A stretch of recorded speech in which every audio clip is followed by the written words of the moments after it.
Donc, dernière partie de cet enseignement sur la pathologie génito-scrotale. On a parlé dans la partie précédente de tout ce qui était pathologie pénienne, on va dire. On n'a pas parlé de tout ce qui était les troubles de l'érection, hein, ce qui est un item un peu différent et qui sera traité à part.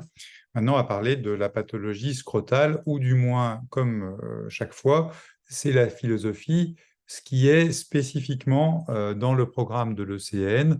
Et vous voyez que schématiquement, on parle essentiellement de l'hydrocèle, du kyste du cordon. On demande que vous ayez les notions sur les indications d'imagerie dans ces hydrocèles. Et vous avez également dans les échos la notion de ce que c'est qu'une bourse transilluminable, non transilluminable. Enfin, c'est en tout cas un contenu multimédia sur lequel on pourrait vous interroger, semble-t-il. Vous verrez pourquoi j'ai quelques questions que je me pose sur le sujet, mais pourquoi pas. Alors, l'hydrocèle, qu'est-ce que c'est? C'est une pathologie tout à fait bénigne. On va parler de l'adulte essentiellement, mais il faut avoir cette notion de ce qui se passe chez l'enfant. Alors, c'est quoi chez l'adulte? Eh bien, vous voyez, en fait, c'est ce qu'on appelle une hydrocèle non communicante. C'est la sécrétion inappropriée de liquide par la vaginale testiculaire. C'est toujours bénin. Il n'y a absolument aucun signe infectieux. Ça peut bien sûr être une réaction à quelque chose. Alors là, on a mis le cancer, mais non, objectivement, on peut avoir une hydrocèle réactionnelle à un traumatisme, une hydrocèle réactionnelle à une infection, à une tumeur. Habituellement, ça n'est pas le cas.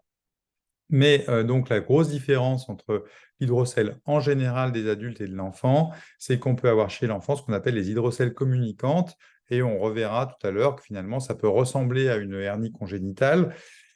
Et c'est important de le savoir parce que même si vous n'avez pas les traitements à connaître, il faut savoir que stratégiquement, ce ne sera pas du tout la même chose entre une hydrocèle banale et une hydrocèle communicante.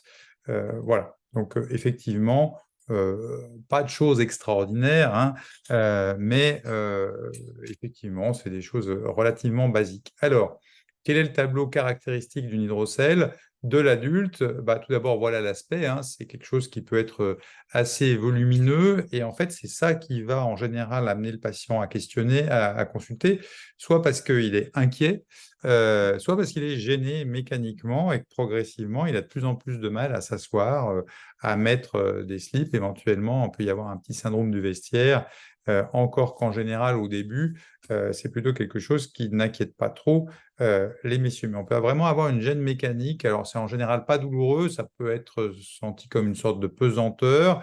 C'est quelque chose qui s'installe très progressivement et il n'y a absolument pas de phénomène inflammatoire, infectieux autour. Le testicule, le scrotum n'est pas douloureux et facile relativement à examiner. Alors, quand on va examiner le patient, le volume est relativement variable. Alors, chez l'enfant, il peut y avoir des pleurs, mais chez un adulte, normalement, c'est complètement indolore. Et ce qu'on va essayer de faire, c'est de comprimer un petit peu le scrotum pour voir si on est dans une vraie euh, euh, pathologie d'hydrocèle qui est non communicante ou si, au contraire, le liquide se réduit. Et là, on peut avoir le diagnostic différentiel avec une hernie. Alors, en général, les hernies congénitales sont traitées dans l'enfance, mais on peut avoir des patients qui avaient une hernie congénitale à bas bruit et puis qui s'est révélée à l'âge adulte. Donc, c'est vraiment cette manœuvre de tenter de réduire avec douceur, bien sûr, une hydrocèle, parce que le diagnostic clinique n'est pas toujours évident.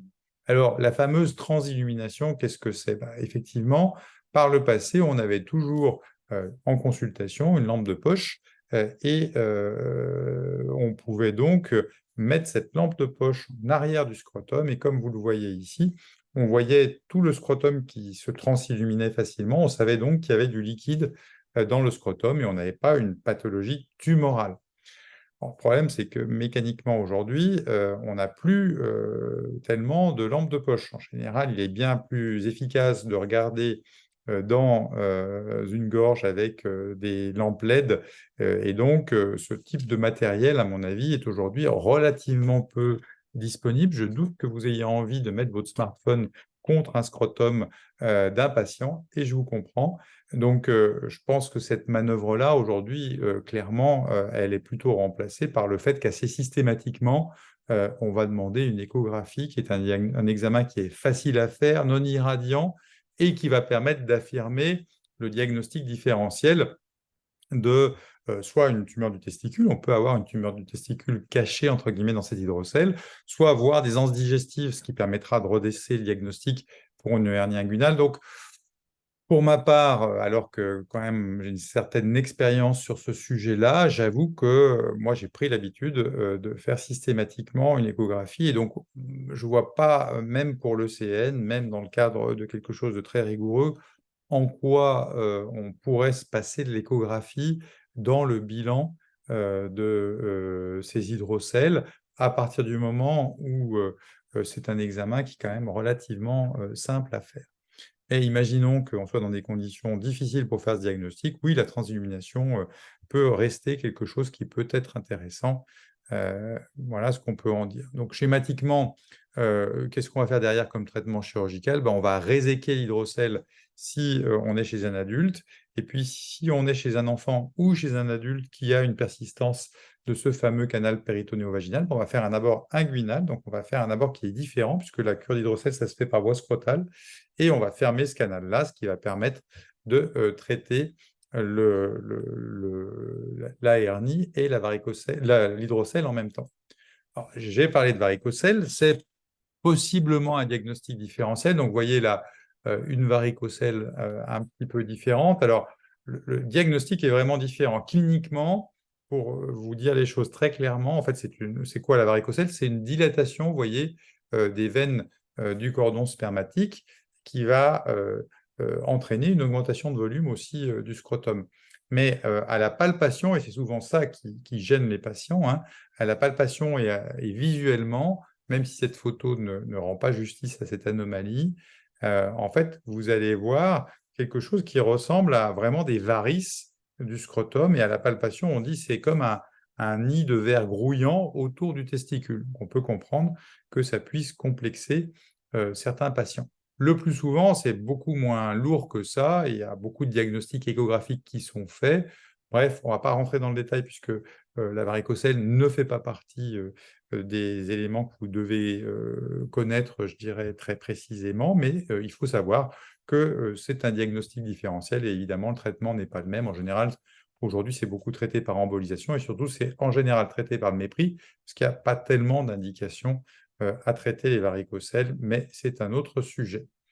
Donc voilà, le diagnostic, hein, il se fait à l'examen clinique. Je vous l'ai dit, on sent vraiment assez facilement quand il y a une indication, en tout cas, à envisager un traitement, la varicocèle. C'est vrai que classiquement, on examine le patient debout et couché, on voit une augmentation du volume lorsque le patient est debout et on peut lui faire une manœuvre de Valsalva, un effort de poussée glotte fermée qui va augmenter le volume de la varicocèle. Et c'est quelque chose qui doit faire penser notamment un cancer du rein, plutôt quand on est sur le rein gauche, encore que j'ai un petit doute là. Bref, ce n'est pas le problème puisque ça n'est pas au programme. Sur ce qui concerne la gangrène de Fournier, eh bien, voilà l'aspect que vous pouvez imaginer. Donc, on a fait un cas clinique là-dessus. Vous voyez l'aspect que peut prendre la peau. Alors là, c'est manifestement un patient qui n'a pas eu beaucoup de chance parce qu'on a attendu longtemps avant de faire le diagnostic. En général, vous avez au début une phase inflammatoire. On va suspecter ça devant, en général, par exemple, un sondage traumatique. Il peut y avoir aussi des fistules cutanées. En tout cas, lorsqu'on constate effectivement ce type d'anomalie, il n'y a pas à hésiter dans les heures qui vont suivre immédiatement le diagnostic.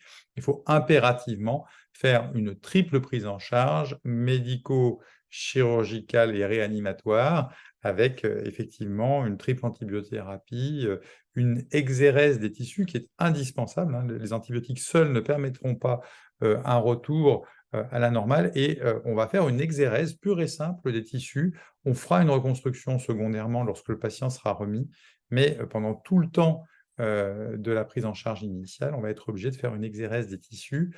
Et donc, vous voyez, là, on ferait une exérèse probablement assez large dans ce cas particulier, à la fois des tissus que vous voyez nécrotiques, mais également qui dépassent un petit peu ce niveau-là. En général, on prend un stylo et on fait le tour de toutes les zones rouges que vous devinez ici sur cette photo.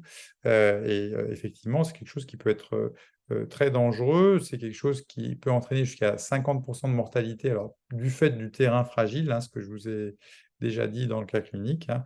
Ça n'est heureusement pas systématique, mais en tout cas, voilà, c'est quelque chose qu'il ne faut absolument pas négliger. Donc dès qu'on a un doute, il ne faut pas hésiter à prendre un avis sur ce sujet-là rapidement.